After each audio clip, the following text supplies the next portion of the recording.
I'm back. That's a good one. That's a good one. Oh God, it's a toad, son. It's a toad, dude. Let's go. I wake up to a little bit of drool on my pillow, feel like it's gonna be a bad day. Welcome back, Ben. Ben is back. I know it sounded creepy in the video, guys, but we welcome Ben back from his long trip in Missouri. And that being said, how's OneCast Fishing going? Oh, it's going pretty good. I had to come back here to catch fish, though. Were you losing less tackle? I didn't lose any. I lost one snagless jig out there throwing the buckbrush, so I didn't really lose any of that stuff. That's a good deal. So head on over to OneCastFishing.com. Use the code TheOneCast to save 10% on all your purchases. And obviously be like Ben and only maybe just lose one jig instead of 5. So that's pretty awesome, dude. So how was your trip? It was good. Spent time with the family. Helped my dad in the hay a little bit. Spent probably about 4 or 5 days fishing, and conditions were not good. When you don't have wind for 2 weeks straight, bluebird skies, transition, water clarity is all jacked up. It just made it difficult. I didn't get skunked every day, but it came awful close a couple of times. So, oh, man. The craziest thing, I don't know if I told you guys, I had 5 fish hit my topwater baits, a popper and a walking bait, 2 different days. Not a single treble hook got in any of them. So the real question is how many points were on those treble hooks? Did you have full treble hooks? Yeah, How rusty were the hooks? I had brand new. The Mega Bass topwater was right out of the package. Well, it was. I hadn't fished it before. They all, so they each had either 2 or 3 treble hooks on them. Yeah. Well, if they only had 2 and you were missing one. No, the poppers only have. That's not a treble hook then. They got a treble hook on them. Treble's 3.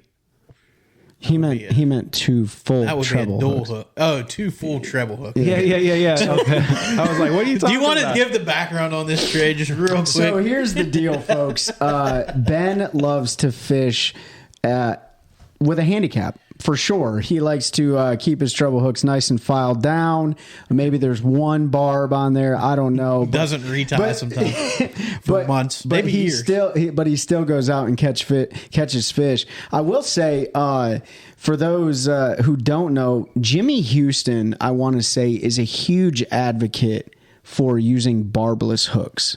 Have you guys seen any of his content that he puts on social media and stuff like that? Yeah, that's a pretty mixed bag of anglers across the board. He's definitely one of the louder ones when it comes to that.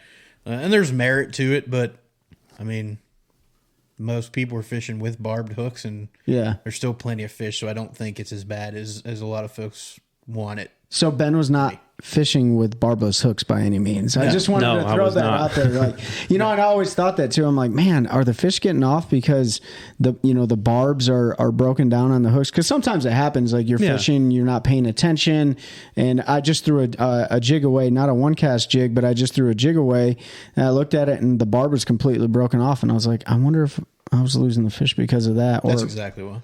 Or I just suck. I don't know. But anyways, I will say this. The craziest one I had, right, a smallmouth hit that topwater walking bait. Came clear out of the water, probably 3 or 4 feet. Hit the plug and knocked it. He came back because I let it sit there, then twitched it. He took it under the water about 2 foot.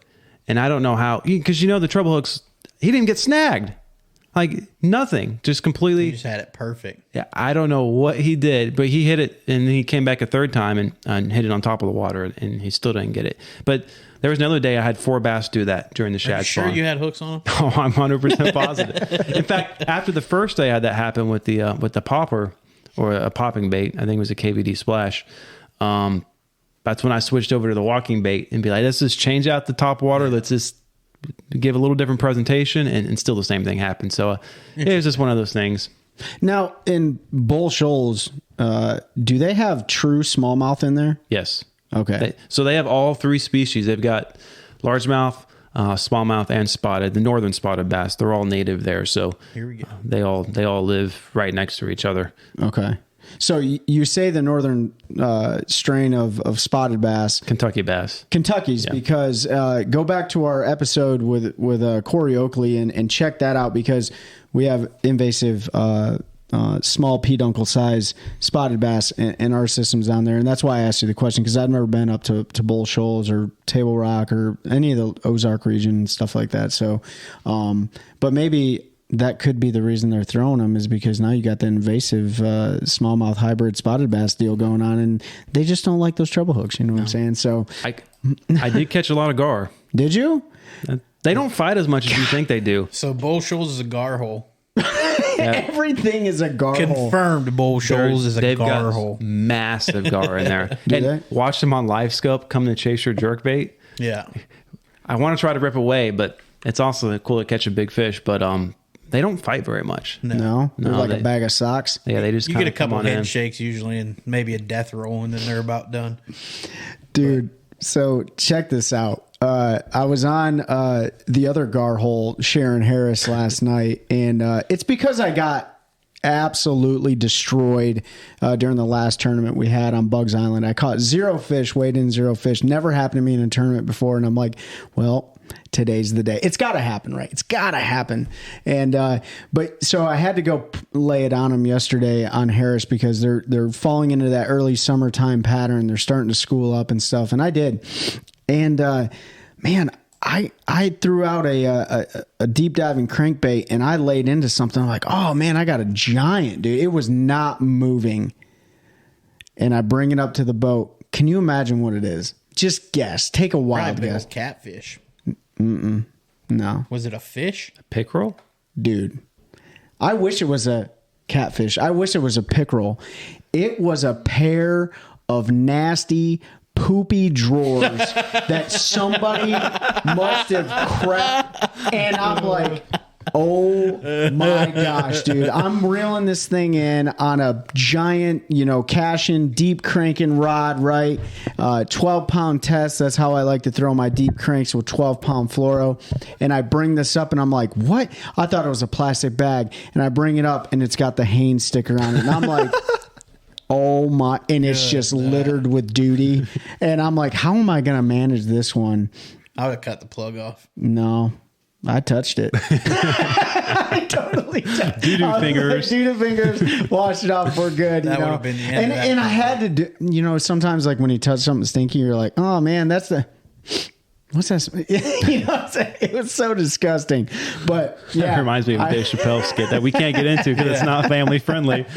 But it was bad, dude. Wow. So I wish it would have been a catfish. I wish it would have been a gar, but it was definitely Uncle Bob's like crazy crappy underwear in the bottom of the lake. And you know what? I feel bad, but I did not put those in my boat and clean the lake that day. Didn't happen. So sorry. It's cotton, biodegradable. Is eventually. littering, and I don't know, but Yeah, it's, it's 100% litter. But before we get Sorry. all this is a terrible time to transition to what I want to talk about. But we're dude anyway. This is I guess a little bit better than the Poopy George, which you may have experienced if you served. Trey probably has some stories about that. As a matter of fact, I know he does. 100%, including a Gatorade bottle. But yep. That's not family friendly. So next time you see Trey, if you want a story, ask him about that one. But I want to bring up my buddy Bobby Edwards down in South Carolina has an organization called For His Glory Outdoors, and what they do is they get veterans out on the water, combat veterans. They get them out fishing. They get them outdoors hunting. They help reconnect them with Jesus. If that's not your thing, that's okay. That's their mission, and I agree with it. But they get veterans outdoors, try to get them fishing, try to get them hunting. And one of their big things that started 2 years ago, they call it the second annual Guardian Classic is what it's called this year. So the Guardian Classic is an event they put on. And what it is a bass fishing tournament on Lake Murray in South Carolina. They're looking for 50 boats optimal. You can be a veteran or non-veteran as a boater. It's a $125 fee. First place is guaranteed $1,000. They also pay out a big fish to the veteran of $500, and then a captain of a boat $500 for big fish. They're looking for 50 boats. Anything over that, they'll take a veteran and a boater one at a time. But the first 50 to register, get on the roster, are able to fish that. So if you're anywhere in the area, I implore you to reach out to Bobby. He says the best way is to give him a call and his number. And I'll put this flyer up through the video here, and I'll put it in the link if you're listening and not watching. His phone number is 850-797-2546. You can let him know you're interested in fishing the tournament that he has coming up. That's on September 9th, 2023. So it's a Saturday. There's going to be more about this. I'm going to go into the whole background with it. We're going to have Bobby join us on one of our Fishing Fridays to be able to go into a little bit more detail. But I just want to start getting the word out there. As you know, we're a huge supporter of the veteran community, with Ben being a veteran, Trey still being active duty. Lots of our friends are still in or out. We support several other companies. So let's try to make this a big event. Let's make this an even bigger event than it has been. If you can't fish, if you own a company or you have a sponsor or somebody that might be interested in sending some gear so these vets and boaters have some stuff to take home, also reach out to Bobby either at that phone number or the email that's on the flyer that I'll post here. So like I said, we'll talk about it more, but I just wanted to give a quick plug because they just announced this the other day, and I think it's a really cool opportunity for us to support those that have fought for our freedom and served our country in any capacity. You know, I think these are, when you're looking to get into a tournament and you're not looking to just go beat the brakes off somebody and you want to do something for the experience over the money, these are events that aren't amplified enough. You know, whether or not it's a veteran event or taking a kid fishing event or first responder, it does not matter. You know, the elites, MLF, the MPFL, those are your national level tour events. They get visibility for a reason. They run great organizations. These events right here don't get a lot of visibility, but they should, right? And of course, there's big companies that are sponsoring these events like Strike King and Lose and different companies like that. But if you're looking as your average angler or as a serious tournament angler, but you want to just do this for the experience, to hopefully grow the industry one cast at a time, these are events that you want to get into, right? We ran that Spring Warrior Clash this year. We had 40-something anglers on the water. There's no more Warriors on the water. There's a lot of derbies that people can get in with that go to such a great cause. Yeah. And I fully support these events. So, yep. So check them out. Check that one out. Check out any tournaments around you. And that's a cool one, just to add a little bit more to it. But last year they had Brian New fished it. He said he's going to be back. If anybody doesn't know, he's an Elite Series angler. I believe Hank Cherry's fishing it this year. So, you know, there's some of those guys you're going to get to meet and talk with, and they're great guys and will share information. So definitely check those out. But while we're talking about elite guys, Ben's favorite fishery tournament just wrapped up down there on the Sabine River in Texas, Orange, Texas. Set a record for attendance. Ben, did it get a lot of visibility from your eyes while you were in Missouri? I looked on Bass Tracker. I watched some of the highlights and all. I actually think there was maybe more fish caught than usual. Mm. I mean, the winter had 11 pounds a day, so it didn't change very much. Giant. It was interesting. I was listening to Scott Martin's podcast. I think they published it before. They were talking about why is the fishery, why is there so many small fish? And, their hypothesis, because I think the same thing as the river down close to Mobile Bay, and I don't remember it off the top of my head, but so many hurricanes and stuff, right, have flooded that area the last, decade, 15 years that may have, you know, I think it was either Canterbury or Matt Area was talking about that could have something to do with it. It hasn't grown back the way it used to be. I mean, it happens here. If you look at the Cape Fear and the Roanoke and all those rivers, I mean, they'll have, right now, the Roanoke, Cape Fear, they're all producing trophy bags of fish. But look at tournament weights 7 years ago, and it was 11 pounds. And that was because we had a hurricane, and that was not even 7 years ago. Go back 5 years to before, and I can't think of the last hurricane that came I here. think remember it left all them fish on 40 and everything when it flooded? Florence, It was terrible for like 3 years, and then the fishery bounced back. But that's a rare occurrence for us. Down there, they get those systems that flood those waterways almost yearly.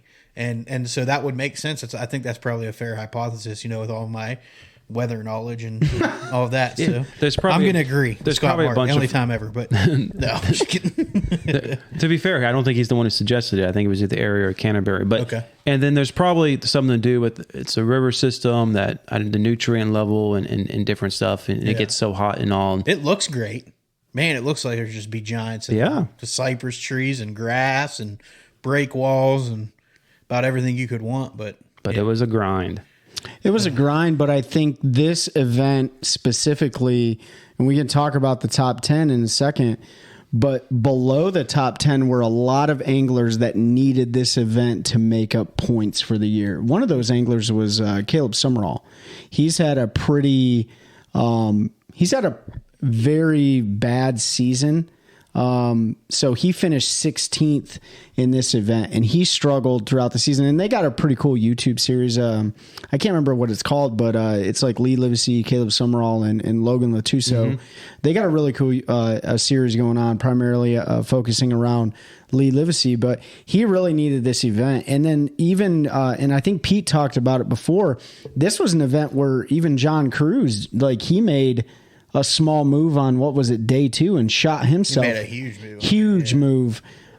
Small move as far as small fish are concerned, but huge move as far as like moving up the leaderboard into like what was it, the 20s or 50s or something like that. He moved into he had to get into championship. Or not champ, but he got into Saturday, so he was top 50. I think he was like 24. 18th, I think, is where he ended up. Oh, is that where he ended up? Yeah, 18th. 18th, yeah. But Caleb was 16th. You know, there's a lot of names. Wes Logan was a guy who hadn't had a great year. Yep. Hackney's been he's been pretty good this year, but David Williams, Brian New had another good tournament. Yep. Patrick Walters hasn't had a great year on the elites. I mean, Larry Nixon was 26. Yeah. So this is why I like this event so much, and I know that there's been a lot of haterade drink on like fishing the Sabine, but you look at like a guy like Matty Wong who has had a really bad year, and then he finished in the top 10. Maybe he was third. He was third. Yeah. He was close to pulling off a W. I don't bash it as a fishery to go to. I just don't think it's the most entertaining place to watch an event. I think probably as an angler, it's great because you have an opportunity if you're struggling. Yep. You don't need to go out and find a 50-pound bag. Right. Or a 30-pound bag a day, like if you're going to Santee, for instance, or even at Okeechobee, you didn't need a 25-pound bag to be able to compete. You can go out and fish and catch 10 pounds and have a shot. And so for an angler, I think it's probably a huge thing. It can help you get some momentum because we've talked about how important momentum is in fishing.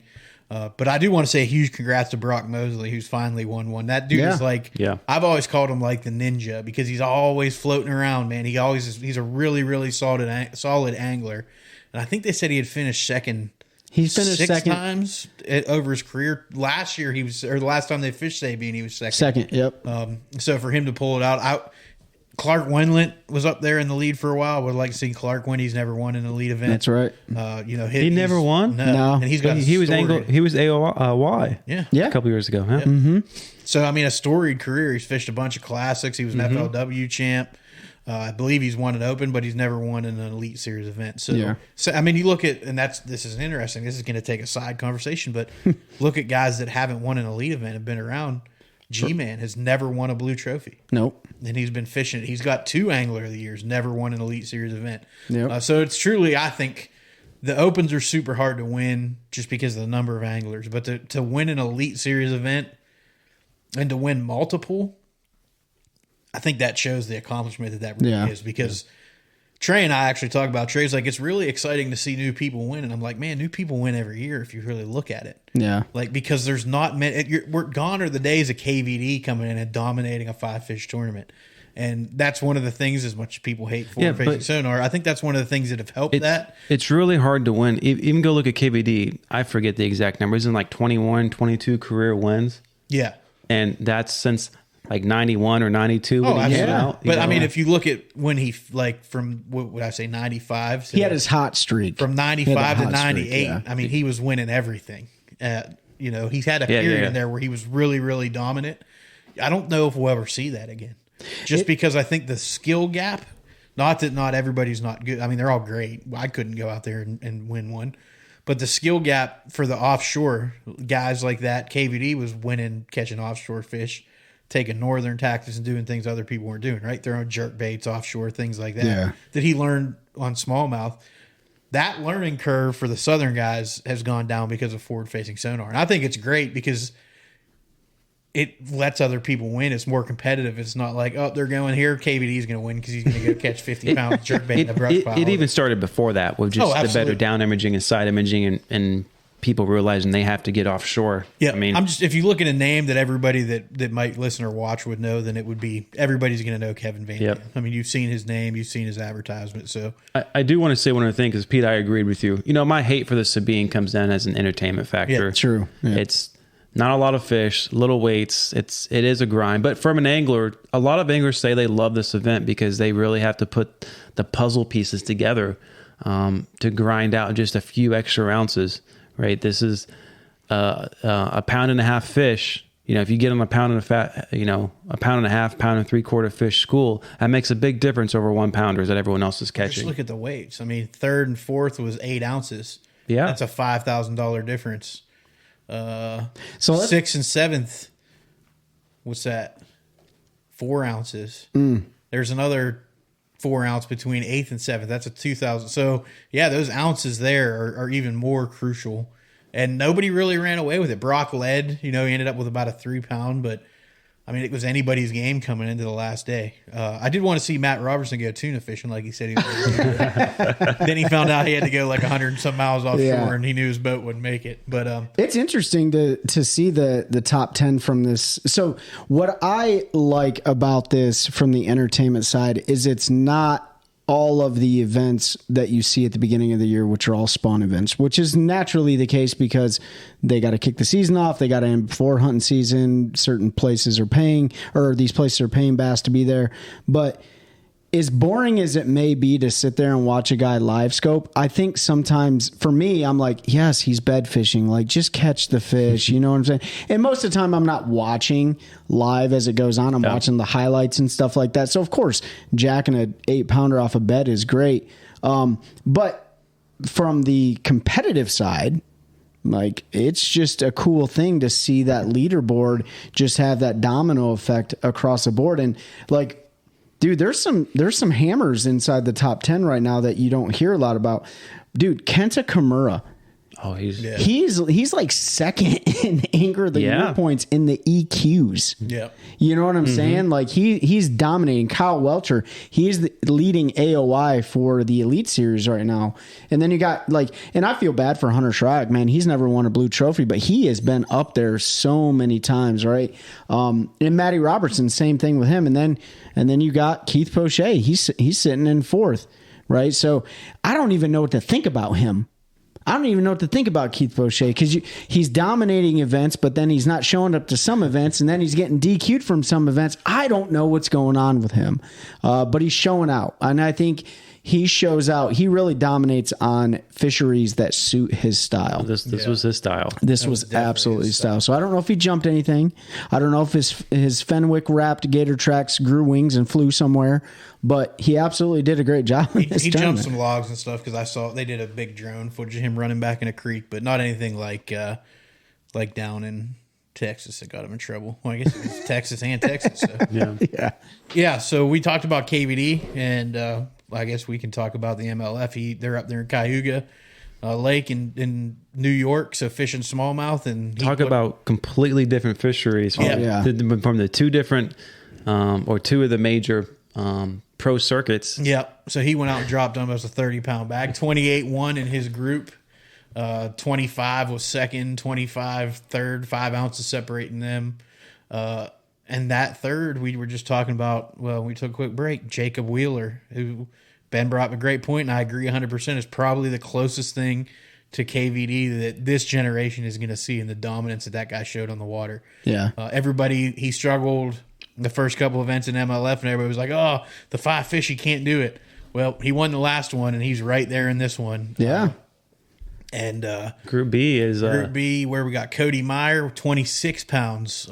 Second is Spencer Sheffield with 26 pounds. Dean Rojas, 25. Like, they are putting some smallies in the boat, man. And that gets me pumped up because I love catching them brown fish. It's interesting to see Dean Rojas up there in the leaderboard. Frog fishing and stuff is really his strong suit. But, Spencer Sheffield just above him, he's a rookie on the deal. And Cody Meyer, he hasn't been having a fantastic year at all in the Bass Pro Tour. So I like that and David Dudley, and I think he's the only one that was fishing shallow, from my understanding of that, is fishing shallow. So it's interesting. I like seeing the leaderboard, move around a lot. And I love seeing these smallmouth catches because unfortunately I only caught one at Bull Shoals. Yeah, you did, and you sent us a picture. Is Poche fishing the BPT event? Oh, I have no idea. Yeah, I bet you one thing though. I bet you Kevin Van Dam was wishing that those weights didn't reset. Well, he's only up by a couple pounds. I know, but still, until championship day. I know, but I bet he's wishing like, dang man, don't reset my weight. I don't think he's worried about it at all with smallmouth. You have to go to the other group. Pete's looking it up here to see if Poche made it. I would imagine so. He didn't really get the practice, but let's see where he's sitting at though. They're not showing him on there, so he may not be fishing it. Well, that's nope, there he is. He had 19 pounds sitting in 22nd. Dude, whether you like the guy or not, like, I know there's a lot of opinions about Keith Poche out there. The dude can freaking fish. Yeah, he can. He just went to Cayuga with no practice and dropped 19 pounds in an 18.5-foot aluminum boat from the Sabine River. And they put him on Group A day one. Yeah. Think so. He was on Championship Sunday. At the Sabine and then River. was fishing Tuesday in Cayuga, New York. So he went from drastic, nasty Orange County, Texas heat, right? Is it Orange County, Texas? Orange, Texas. Yeah. Orange, Texas heat up into you're probably wearing a hoodie when you're out there, fishing. But how do you stay married? Hey, MapQuest still exists. How do you stay married with children fishing that much? I'll tell you what, I guarantee you right now I would be a bachelor on tour fishing because my wife would not stand for that stuff. You guys keep talking. I'll be looking up at how far that drive was. Yeah, and you're literally on. Pete is on MapQuest. That's what I just said. I didn't even know I haven't seen MapQuest since 1999. And there's all these ads on it. There's a ton of ads. That just got me off. Why don't you check out Keith Poche's MySpace when you're done? Hey, I tried to log into my MySpace like a year ago just to see if it was still around. Golly, man, that's a long haul, and he's running. I think he might be running a tandem axle trailer on that 18-foot boat. But yeah, I mean that's amazing to see, and that's like the versatility and the adaptability of these anglers on at the national level is just something that if the opens come to your town like it came to Bugs Island, right, in a local one. The EQs or the open there. But if you're that guy or gal that says, you know what? Yeah, bring them here to Sharon. If I said, bring them here to Sharon Harris, I'm going to go ahead and spank them. Well, I very well may spank them at Sharon Harris because it's so close to my house. But you take me anywhere else against these guys and put me up against a field, they're going to dominate. Oh yeah, that's what I've always said is that some people are just built different. And you look at business, like there's some people who are built different. Bezos, Musk. Yep. Look at sports. LeBron James. I don't know, Peyton Manning, Tom Brady. Some people are just built different. The same thing applies to the fishing industry. Yeah, a pro may come down, and a local who's on that lake every single day for 30 years may get a win. Yep. But you take that local 500 miles away and expect him to perform at the same level on a lake he's never been to. Yeah. Right. There's just some people are just made to do certain things. So Keith Poche weighed in Sunday and then drove 1,567 miles or 22 hours to Union City. So he would have got, let's say he left at 5 Texas time. If he was able to get straight out after weigh-in. He got there roughly with fuel stops and everything, probably 6 p.m. Monday, and launched his boat and fished Tuesday. Remember, it's 23 hours with the time change. That's true. Well, plus fuel and everything. So I said 25, 26 hours. He probably didn't get into New York until Monday, like 9 o'clock in the evening, 10 maybe. And then was on the water, Group A, day one, fishing on Cayuga Lake. How do you even carry enough stuff to go from Sabine River to Clearwater Smallmouth? Let's put it this way. If I owned Red Bull, which I don't, or any energy drink company, I would be looking at that guy right there and saying, I want to be your title sponsor. I remember John Cox had a huge turnaround like that, but I don't think it was 22-hour drive. I didn't even think about that. That's unbelievable. Props to him, man. He's got to have somebody else driving with him, no? I'm sure he's probably got somebody that travels with him, a film guy or some social media girl, whatever. He's probably taking truck stop showers. We all know how that goes with dude wipes or baby wipes. He's probably eating, whatever comes across. I mean, I just can't imagine doing that. I mean, just fishing here locally for 3 days in a row. That last day, Pete and I, we went out on the Roanoke River last Sunday, but I fished Friday, Saturday, and Sunday, and I wanted to sleep for 5 days.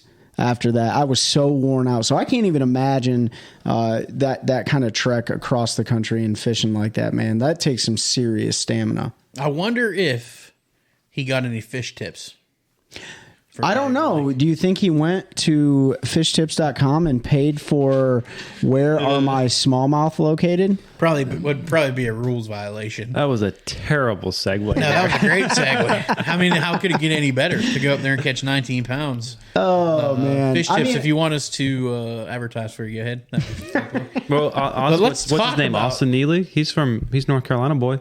Is he? Started it, yeah. Okay. So let's talk about fish tips. What are y'all's thoughts on it? But so let's tell everyone what fish tips. What is fish tips? So fish tips, and I didn't know about this. Trey turned me on to Bass Talk Live's podcast, and he had Austin there talk about. So ultimately, what it is that you can go on fishtips.com, unpaid plug here, but you can go on fishtips.com, and you can basically buy information. So the way Austin pitches it, he's a guide. He's had clients out. They want to rebook, but he's booked up all the time. So he with some business partners, they set up a platform where you can basically pay an individual who's on the water all the time, a guide, whatever, for tips, waypoints, type of, etc. And I think it's gotten to the now to where like tournament, guys who do really well in tournaments and stuff can put their information up there and make a few extra bucks. So it's a way for anglers, guides to make a little bit more money sharing their information, and it allows other people to go in there and purchase that information to get hopefully have a better day on the water. Yeah. So There's a lot of local stuff on here. So I can see the benefit. Capitalism, baby. Like, go ahead and start a small niche business and see if you can bring some revenue in. Totally support that. If I was not a competitive angler and I wanted to take a kid fishing or wanted to build a guide business or whatever, I could see that being something that may be beneficial. Yeah.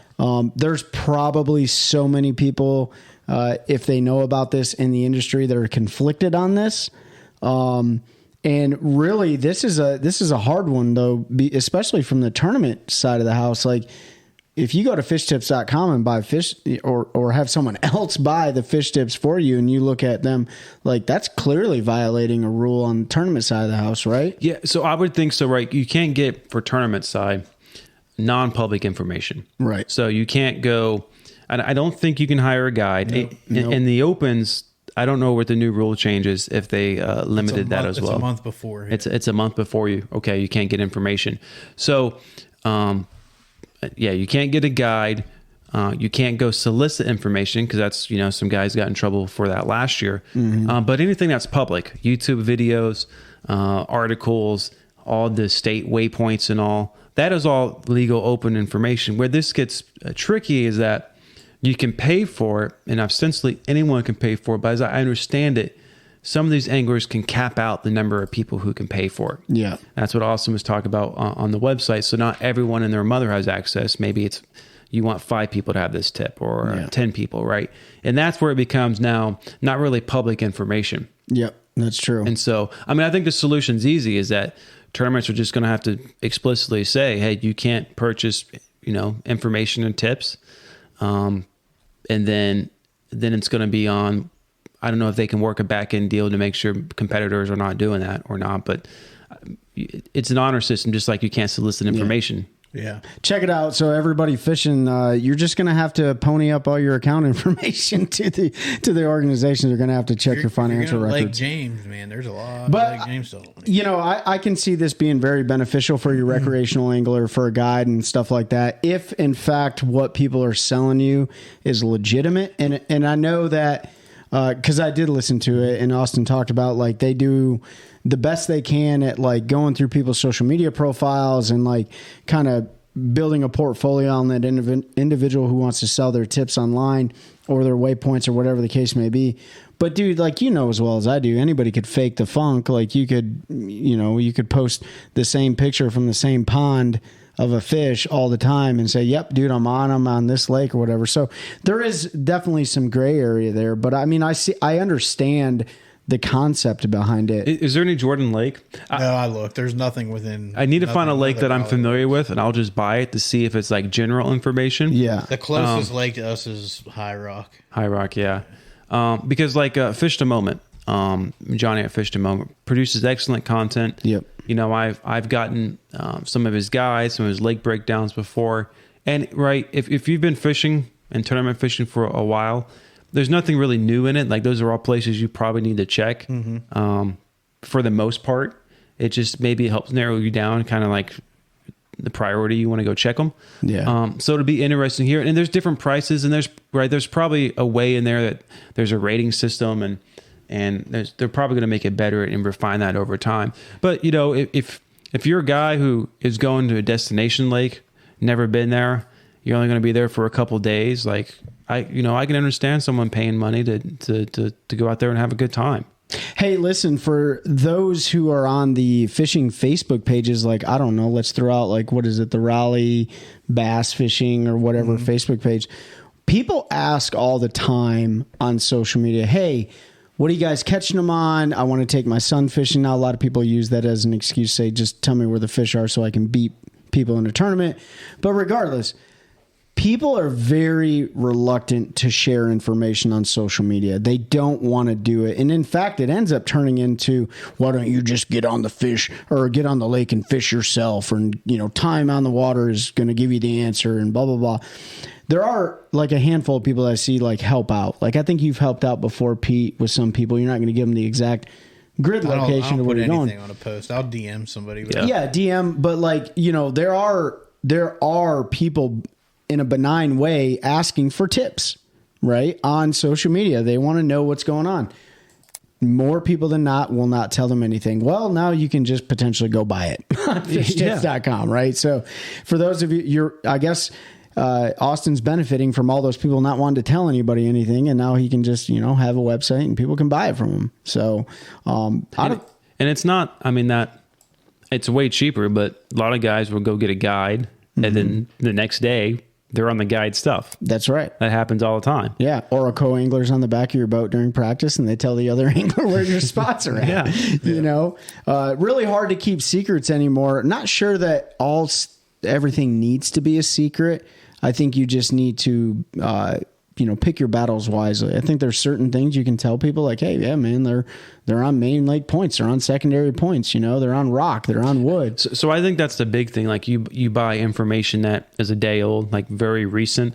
And especially if it's from a reputable guide or something that's on the water all the time, you can probably dial in areas of the lake. Because we all know certain areas of the lake will turn on at different times that are fishing better. And that's where you can probably get the main insight, because you can't catch another guy's fish. So like if there's a waypoint there on a brush pile and you show up there, they may not be there, it may not be feeding. But if you see a bunch of points and there's, you know, this area of the lake, then you can break it down and then you can go from there. And that saves a lot of, you know, that's why tournament guys are not going to be allowed to do this, because that saves a lot of time breaking down the body of water. The difference is some of the big tournaments, and like they always go to the same lakes at the same time of year. Like everyone kind of knows which area turns on. But again, if you're just going out to a random lake, and then I guess local anglers could do this too. But yeah. Pete, I'm going to ask you your thoughts on this in just a second. There's two things that I like to share information with all my friends, and I don't share information with everybody, but not everybody asks me information. And trust me, my information is not that great. But there's two things that I'm not going to share with people, especially in a competitive part. I'll share areas and I'll be like, hey, they're on rock, they're relating to this type of cover. You know, these are typically the best baits to throw. I'm not going to give you where my bedfish is at if I need to go catch it, and I'm not going to give you where a school is located unless I'm on it first, and then I'll bring you in and be like, hey, let's fish the school together. But other than that, like, I don't really care, because you're right. You can't just go catch someone else's fish unless you show them exactly where the bedfish is at or at that right time. At that right time, and where that school is at that right time. Because we're all friends here. We all share information. Yeah, we all the share time. schools and stuff. How many times have we shared schools and we showed up there and I'm like, yeah, well, not happening. They're not happening. I remember I told Pete to come down one day and he came to the lake just a couple hours after I was crushing him on a spoon, and he's like, I hate this lake.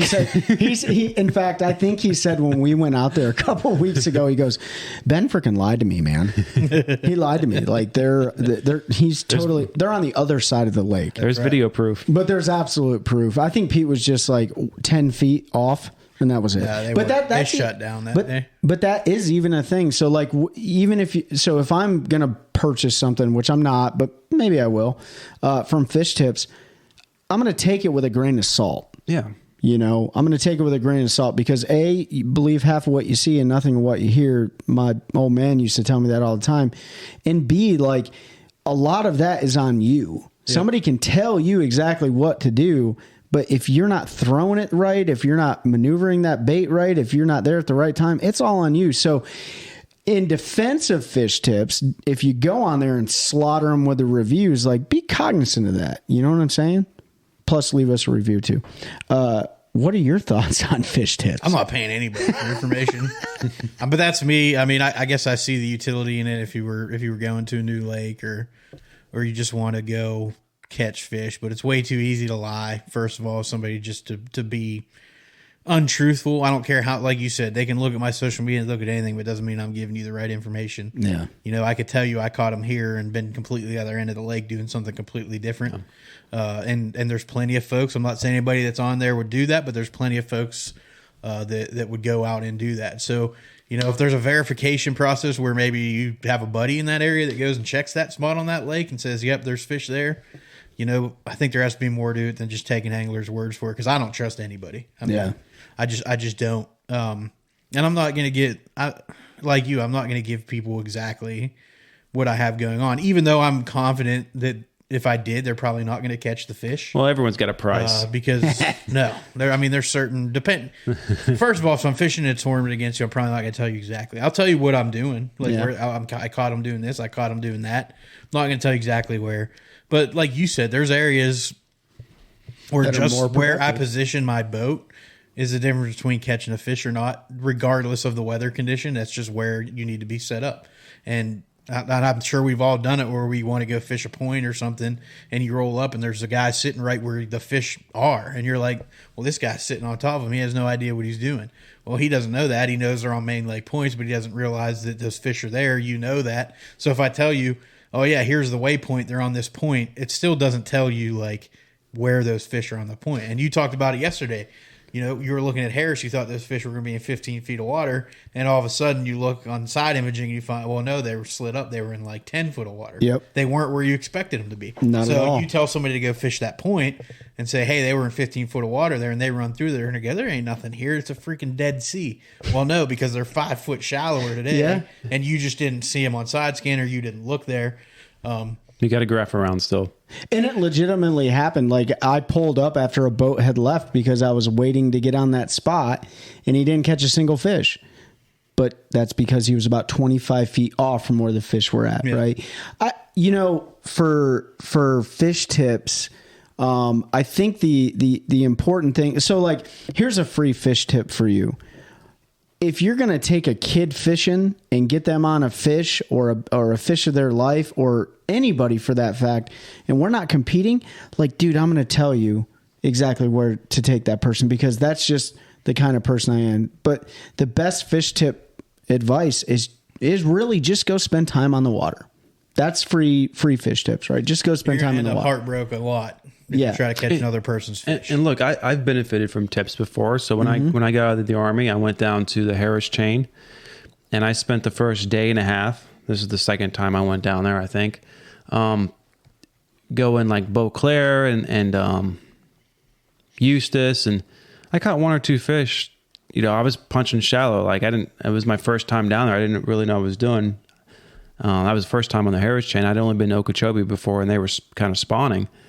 And so I posted on the Facebook group, hey, I just got out of the Army.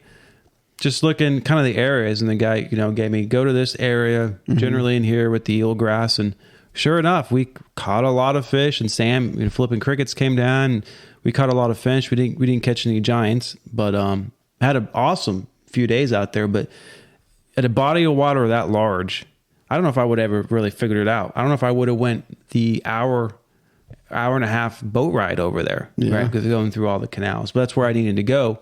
And, so I'm forever grateful for that tip, just to go up in that general area and fish the eelgrass. And of course you had to dial in exactly where they were, and they moved around every day up there, the schools and all, but there's a time and place for it. I think on both sides, like for the person requesting, and this is off the fish tip topic. If you want to go onto Fish Tips and buy information, go for it, right? It's public. You can go do that. But the approach from both the requester and the person that is going to give information, there's an approach to it. It's not, hey, Pete, give me all your waypoints. Or, hey, Pete, I've never been to this lake before. Do you mind giving me some advice? They're two different requests. Mm-hmm. You know what I'm saying? Yep. One is like, I'm entitled to this. You should tell me exactly what I want to know. Or I'm trying to become a better angler and figure this out, and any advice you have may help me. Two different messages. Yep. And I do want to add one more point to this, is that, we were talking about different ways in the fishing industry. This is just another avenue for someone to become a professional angler. So now guides have an additional revenue stream. I think Milliken's on there, right? You may start seeing... Maybe, yeah, I'm not sure. I remember him talking about Milliken all in the podcast. But, unless they change the rules, you may start seeing higher level competitors, do post-tournament breaks down and give them the juice where they... more than what you see on live and stuff, right?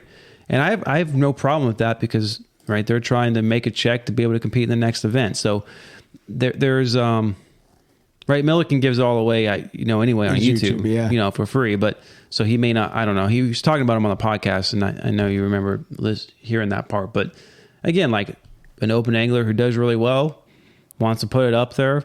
I mean, he's probably not going back there in a long time, and if it helps him make a little bit of money, so he can pay the gas bill to compete in the next one, I mean, I completely understand that. How many guide services are going to pony up their tips, and how many aren't, and those who don't are going to be seriously upset from a business perspective, right? Because now, as a guide service, you are competing with other guide services to get people on fish. So I wonder if that's going to create kind of like the Uber taxi dilemma that you had in Europe, where the taxi drivers were calling Uber drivers and faking that they needed a ride, and then beat the crap out of them when they show up because they were monopolizing the industry. There is some second and third order effects that could come from this, from a business perspective. Yeah. If a guide gets upset about another guide doing that, then they weren't much of a guide. Because the good guides all share information because they all want their clients to do well, and they all want their clients to catch fish. Because if I'm booked, I'm going to send you to Ben. If you're booked, you're going to send somebody to me. So we share information. We know where the fish are. The guys that go on social media and act all angry about stuff going on, they're just doing it to try to get clicks and people to pay attention to them. Yeah. It's like that whole fake outrage when social stuff goes on in the world, and people act upset about things when you really know. You're like, I know that guy. He could give two damns about what's going on there, but he's making a big deal of it on social media. Like, I think a lot of it's that. I guarantee you a lot of them probably were angry about LifeScope when it first came out. Of course, I love it. Now most of them probably converted over. Same thing about Alabama rigs and tournaments. It all, right. It's like, I just look at stuff that goes on social media. Look at Josh Jones. Like, people were all running their mouths saying how he can't catch big fish on anywhere but Ivy. Oh, only on Ivy. And then he just went and fished his home lake in Oklahoma and caught a 14-pounder. Like one of the biggest fish caught in Oklahoma in 40 years. Like, no, it's not just one lake. Like, dudes and girls, guys, gals, whatever they are, if they know how to fish, like, they're going to catch fish wherever they go. Yeah. And they know what to look for. They know how the fish set up. They know the body of water. And I don't think anybody... If you ever have the opportunity to sit with somebody that's fishing and open, like in the EQs, or that is an elite angler, or an invitational, or those high levels, MPFL, sit and talk to them about what goes into preparing before they even get to the lake, and how much time they spend reading forums and looking at maps and doing all that. Like, people have no idea the amount of work that these folks put in before a tournament. It doesn't matter if they buy a tip or not, because it's something they probably already know. Yeah. But, I understand keeping it illegal and all that, but like the amount of detail, it's kind of along the same lines with that. But like these guys making the long runs at the Sabine this past weekend, they have found ways, like you pump up the gas in your boat, but then you rock the boat and move it a little bit so you can get an extra 4 gallons because it fills all the hose. Yep. Yeah. It's strategy, man. Mm-hmm. I don't know. Like, and you said like, yeah, no one will, they shouldn't be upset, or it's probably not going to be an issue. That's in a perfect business world. But the fishing industry has a lot of drama, and there will be some negative stuff that comes out of this. But, on the non-competitive side and the non-business side, just the recreational side, I think it's fine. I think if you want to pay for some tips and figure out what's going on instead of paying for a guide, and maybe this is going to make guide services lose money, right? Because now a lot of people are like, yeah, I don't need to pay $300 a day for a guide. I can pay $50 for some tips and go out there. I don't think that'll last. That's why they limit how many people can buy. Not only that, but also like you have to know where to set the boat and how they're not giving that. I doubt they're giving that. I mean, look at how much free content's on YouTube. I had people get mad at me when I was doing a lot of those YouTube videos like 2 or 3 years ago, showing where all the juice was in like Jordan and places. Like why are you showing them? All you got to do is boat ride around Jordan on a Tuesday nighter, and you'll know every point there's fish on. Yeah, exactly. I still have to ask Ben, but still, But I mean, like, yeah, you're right.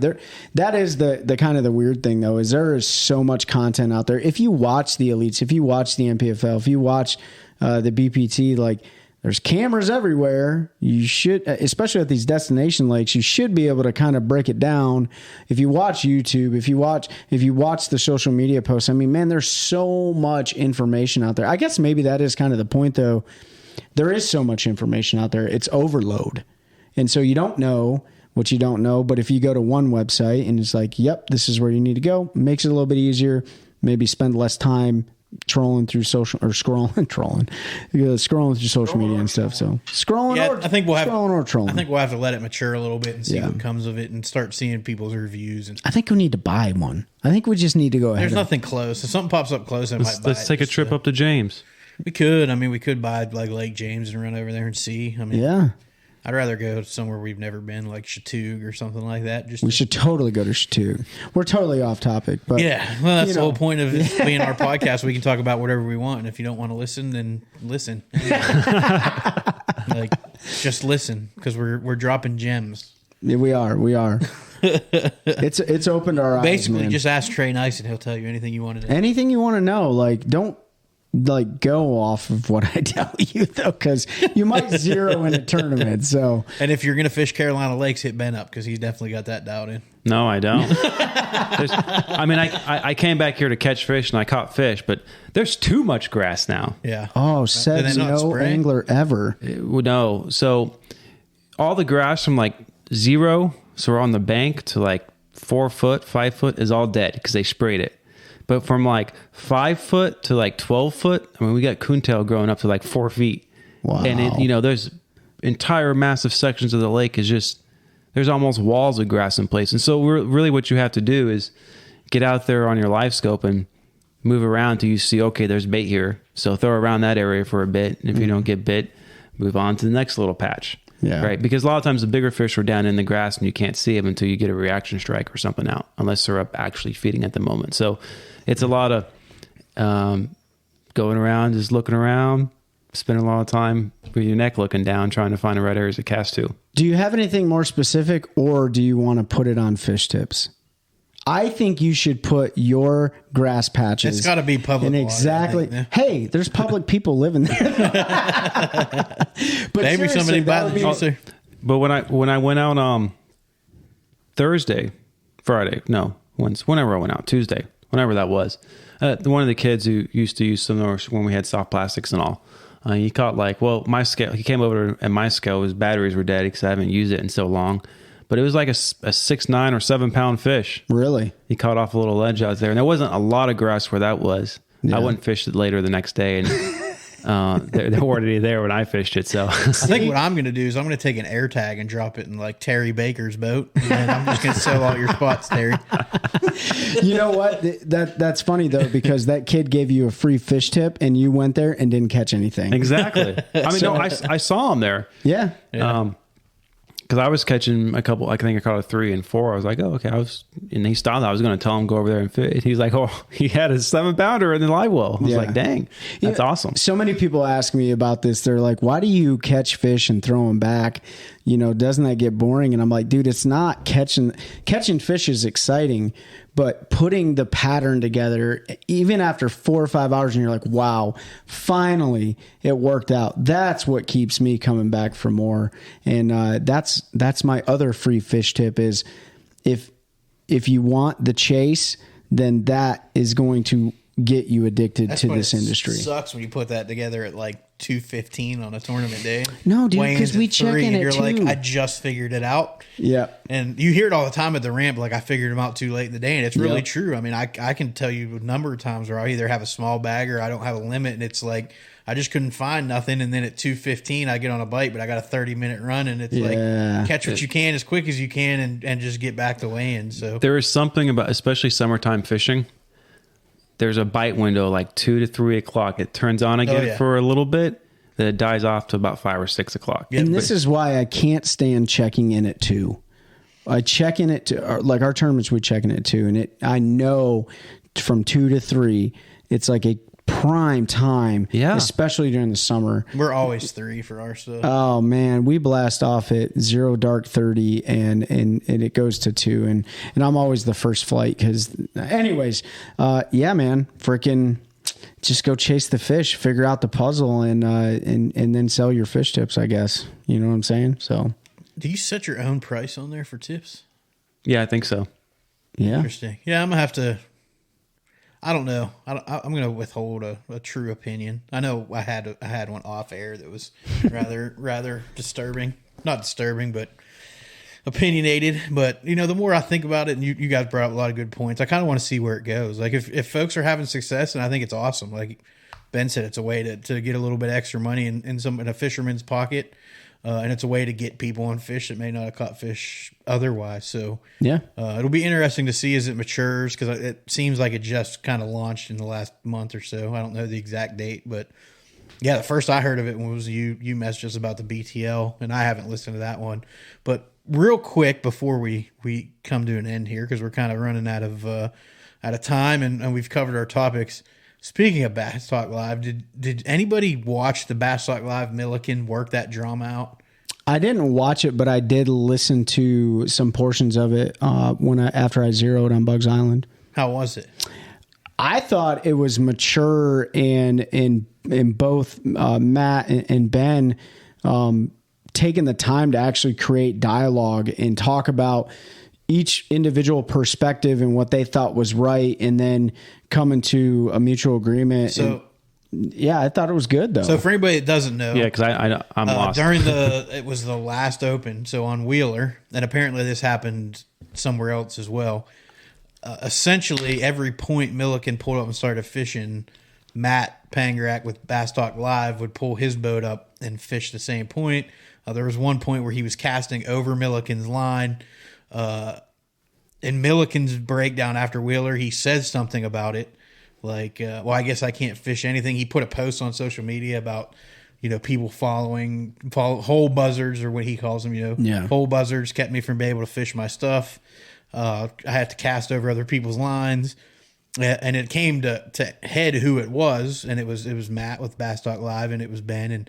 And so they got together on air and hashed it out for the world. So, regardless of what side of the coin you took on that incident, if you're a Milliken fan, if you're a Matt fan, if you're not a fan of either one, I thought it was really big of them and a huge positive thing that happened to the sport that they were able to sit down like men and talk the issue out like adults. I'm gonna have to check that out because the way you described it, if somebody's already there and you pull up after, like, That's like a no-no, right? Yeah, and it was apparently like I didn't get to watch either of the full videos. So Ben was there day one. He was like boat number 4, blasted off.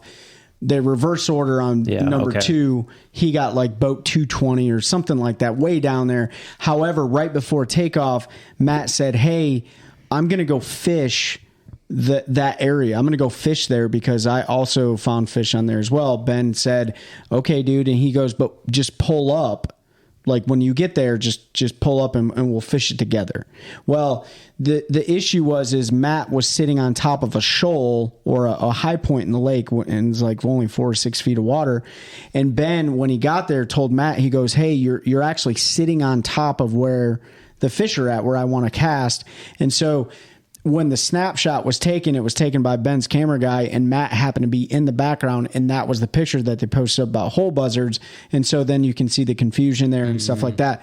They worked it out, and you're right, Pete. They worked it out like 2 grown men, 2 adults, 2 professionals. That was just one point there. There were multiple. Oh, there were multiple things, but obviously we're kind of plugging their stuff here, but like it's good stuff. It's good stuff to listen to because that is exactly how we believe you should handle business, right? Yeah. Create that dialogue, create that opportunity through podcast platforms and things like that to get your stuff out there so that there's no confusion, because you post a picture, it's either worth 1,000 good words or 1,000 bad words. Yeah. And we all know exactly how that works out on social media. That is always interesting how they handle scenarios like that, where a guy is on fish day 1, day 2, good reverse order. They both found the same fish in practice. It happens a lot on like ledge fishing lakes and all. Yeah. Because I remember Kentucky Lake several years ago. And he came down, they were fishing the same stuff, the championship Sunday, and your boat had to be in one position to make the right cast. And whoever had the faster boat got there first. And the other guy, I think they were fishing bumper to bumper. And the other guy who got there second, just because his boat was that much out of position, didn't catch a fish and had to go someplace else. It just, sometimes it works out like that. Yeah. That is, man. But the tip is like, let's just do what they did and grow the industry at one cast at a time. You know what I'm saying? Yeah, right. Yeah. So you guys got anything else? No, man. Yeah. Welcome back, Ben. Appreciate you jumping in here from Missouri. Mm-hmm. You know what I mean? Glad you made it back all right. Glad you have all 6 points on those treble hooks. And too bad you didn't catch more, but hey, at least you caught some. Yeah. I'll end with this. The craziest thing, I caught a smallmouth in like 15 foot. There was 4 others with it. And as I was reeling it in, I was watching on live scope. They turned, went off the ledge into like 100 foot of water. I watched them do it. I heard them pings. Well, it was after because I kept. I wake up to a little bit of drool on my pillow, feel like it's gonna be a bad day.